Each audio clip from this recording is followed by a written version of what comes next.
Hello guys, and welcome back to another cold episode. On today's episode, Virtual World is back in the Attribute 4 event.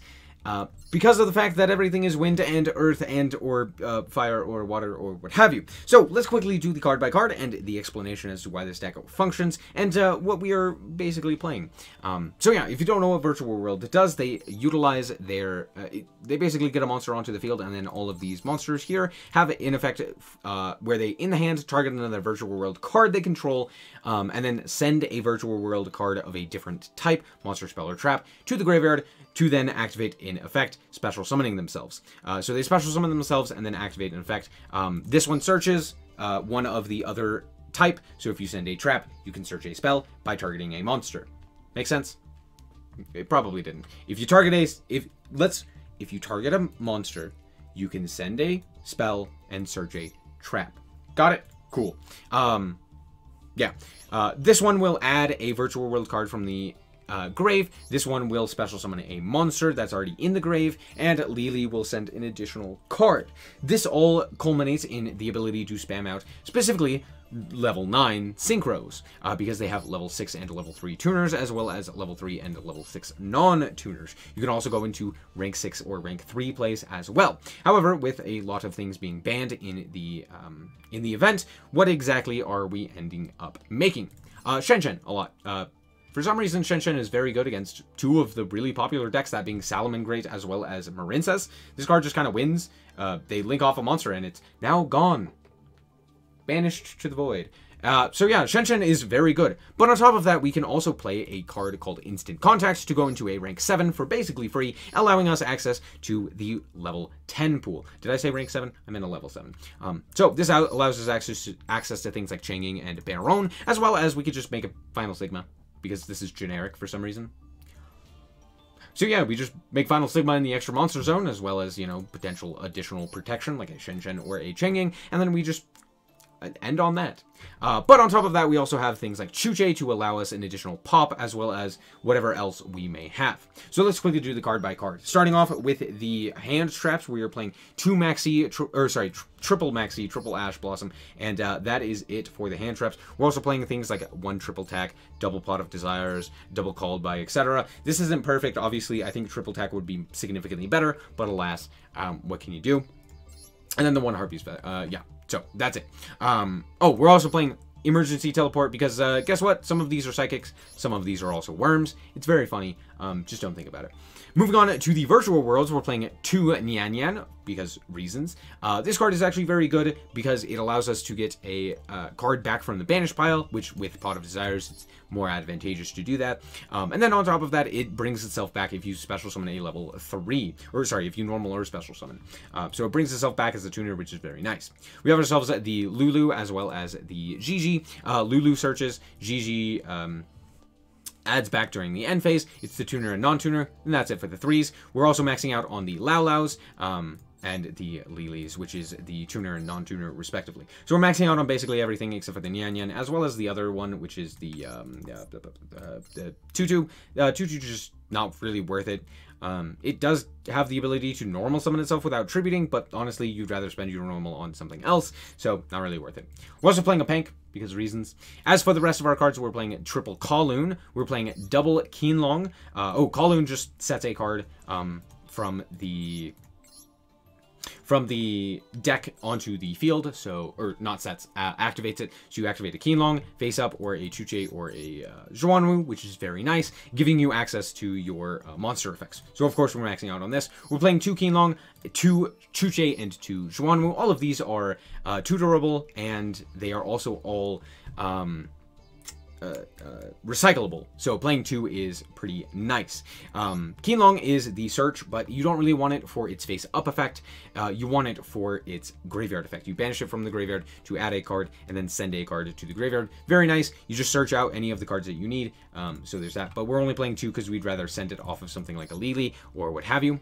We also have ourselves the double Chuche. Chuche is also very nice. It's a level modulation by banishing itself from the graveyard. On top of that, face up, you could pop-up face-up card, which is nice. And then Zhuanwu is a revival effect. We're playing 2 just because of the Pot of Desires. Being able to have that second one is very nice, just so that if one gets banished, we still have the ability to revive. So that's basically it for the deck. As for the extra deck, we're playing 2 Aqua Neos for our instant contact. We're playing 1 Star Discharge, 1 Coral Dragon, and 1 I don't know how to say this one, J-U-I, or J-I-U.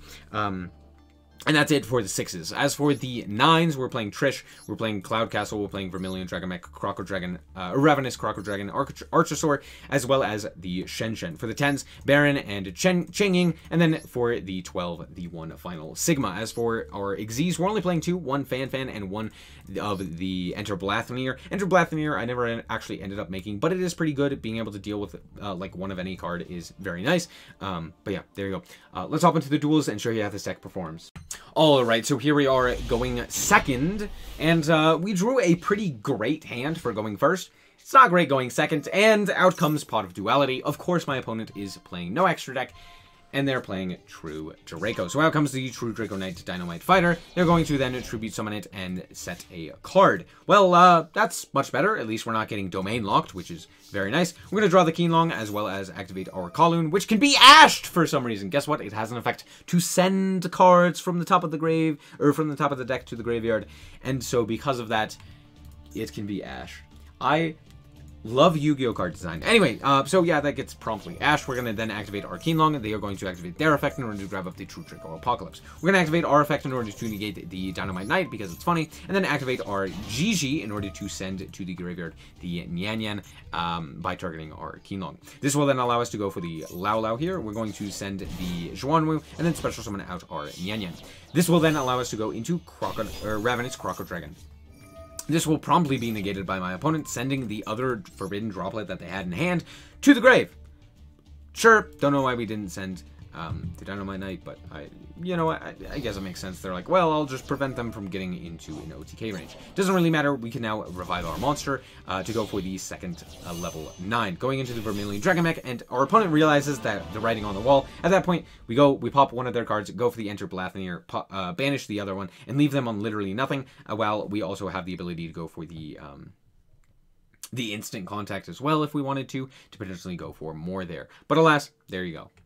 Alright, so what does an end board look like when we go first? Well, let's find out. I did draw Pink, which isn't the greatest going first, but alas, we're going to start off with the Lulu special summon off of the emergency teleport. Then we're going to go for the Gigi. We're going to activate the Gigi effect to send the Keenlong. Keenlong will then grab up the Lulu, and we will send the Nyan to the graveyard. We're then going to Synchro off into Stardust Charge, and we haven't used our normal, so we still have access to that. We're going to normal summon the Gigi, which will trigger our Nyan in grave to special summon itself as a tuner. This will then allow us to go for the Lulu here, sending the Zhuanwu and adding to our hand the Kowloon.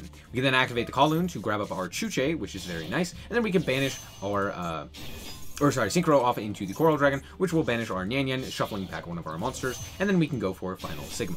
We can activate the Coral Dragon to grab up a Called By, which is very funny, and then activate our Zhuanwu in order to, our Zhuanwu in order to go for the Gigi. We're then going to go and activate our effect in order to go into the Cheng-Ying, and you might be wondering why we activated the Zhuanwu. I needed another card to be banished for the Chuche. So yeah, we're then going to go into the Cheng-Ying, just leave the Gigi on board as potential fodder, or you know, if we end up drawing something well, we know where that we're going to get the Lulu back here off of the Gigi effect. So you know, for the Gigi or for the Lulu, we have the target of the Gigi and the Cheng-Ying, but alas, they have Lightning Storm. Cool, can't really do anything.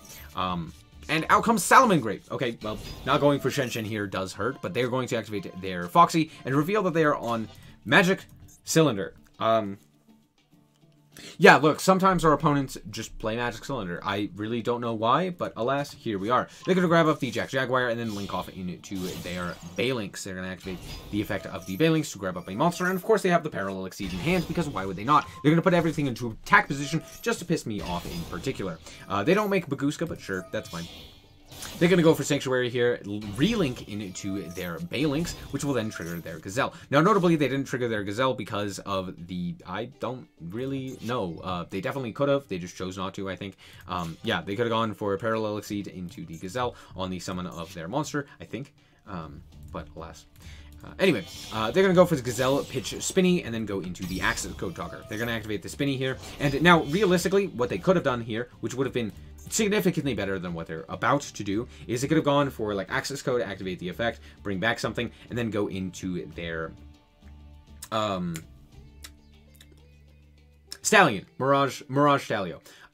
They go for Mirage Stalio there, they link off, they activate the effect, bring out like a Jack Jaguar or something like that, link it off into a Sunlight Wolf, which will then trigger its effect to spin away the Changing without banishing anything here. But instead, they decided to do this, which is very funny. They go for G Golem Crystal Heart, which is any 2 Cyberse monsters, in order to bring back the Transcode Talker. Transcode Talker will then activate its effect in order to go into the Balinks, and at this point, they link off the Spinny, activating its effect to banish itself when it leaves the field. I guess not activating the effect, but triggering the effect, banishing a card. Hey, that triggers my Changing, by the way. They're going to go for a Splash Mage. Cool, don't care. Anyway, banish their G Golem, banish the Gazelle. They're going to activate the Splash Mage in order to bring back Foxy. Foxy's effect is negated. Then they're going to go with the Heat Soul. And guess what? It's not co-linked. So the Transcode Talker isn't big enough. The Heat Soul isn't big enough. Oops, you made an oopsie. What have you done? They're going to go to battle. They're going to walk over the GG, and that's A-OK. At this point, I'm feeling pretty confident because my opponent just goofed and didn't go for the Mirage Stalio line. We draw the Chuche. Cool. I'm just going to go to battle immediately and walk into my opponent's cards. They're going to imperm my Changings just so that they don't take as much damage. But honestly, at this point, that probably wasn't worthwhile. Anyway, we're going to set the Chuche and pass the turn. Again, this game is basically over. They don't really have a clean out to the final Sigma. They're just going to pass the turn. That's fine. I'm going to flip up my Chuche, and they are just going to let that resolve. I think they've just conceded at this point, but I am going to activate the Lulu just in case they have something that they could potentially activate. They're going to activate, hey, look, Maxi. Anyway, Ash Blossom, and yeah, I was just going to go Lulu, grab up an additional card, and then go to battle. They're not even going to wait for that. Cool, surrender. Now, here we are going first, and my opponent chose for me to go first. So I'm a bit worried, but hey, let's see what we can do. We're going to start off with Pot of Desires, activate the effect in order to grab up nothing, because my opponent has the Ash Blossom. That's actually okay, because we do have the Nyan Nyan and then into the Lulu. However, I hit both of my Chuches. Whoops. Look, sometimes you're just unlucky. In the first duel that I had with this deck, I Pot of Desired and banished all 3 of my Lulus. Sometimes you're just like that. Anyway, we're going to grab up the Gigi, pitching the Zhuan move that we searched off of the Lulu, and then go into the Stardust Charge. We're going to activate the effect of the Stardust Charge, and then activate the Zhuan move in the graveyard in order to bring back the Lulu. We're then going to send to the graveyard the Nyan Nyan, and then special summon the Nyan Nyan. We're going to trigger the effect in order to... we're going to send, since we can't send a Chuche, there's no real point in sending anything other than the Zhuan move here. Then we're going to link off into the Coral Dragon. This will then also trigger our Nyan Nyan to shuffle back one of the Chuches, so that's why we kind of did the play the way that we did. Then we're going to go for the final Sigma, because I'm like, well, they're most likely playing Kaijus. The question is, do they have the Kaiju? I'm basically like, okay, you gotta have specifically Kaiju to out my board. If you don't, I win. Cool. You know, you could play around this. You could play around, like, you either play around Kaijus at this point, or you play around, like, Lightning Storm or Evenly Matched or something like that. Like, to me, I was just like, okay, most going second cards are going to deal with a board that I can make, besides a Kaiju, besides Final Sigma. Final Sigma's only out is the Kaiju. Let's, say, hey, better have it.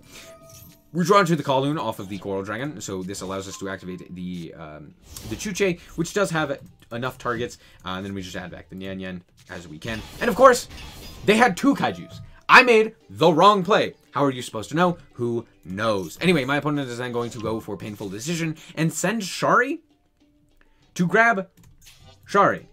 Now, notably, one thing that you can do with Gunkin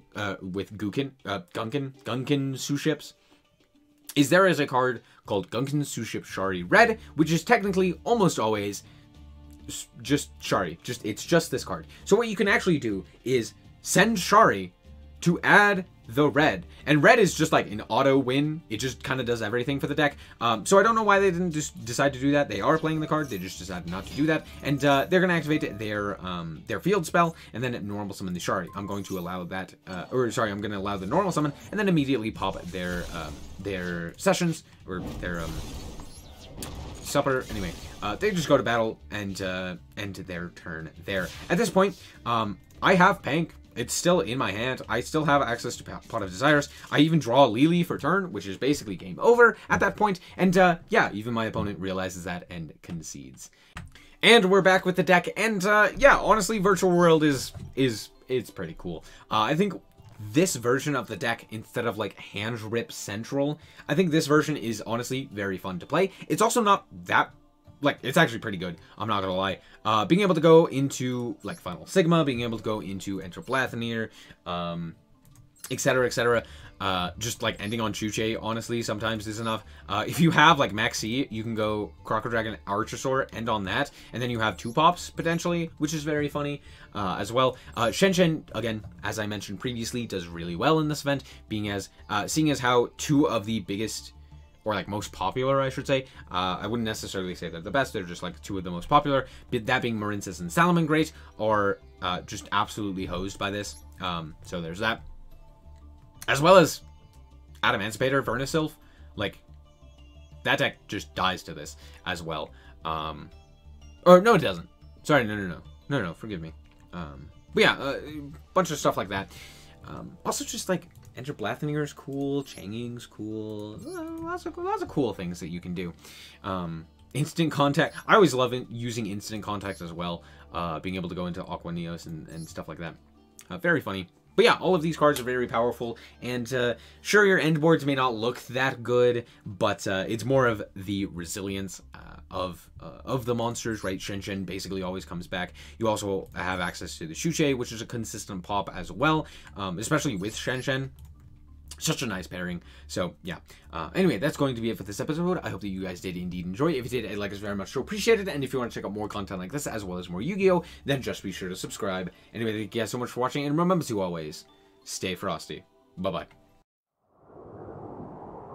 Shout out to the Frost Guard, my members. Thank you guys so much for the support, and I hope you enjoy the content.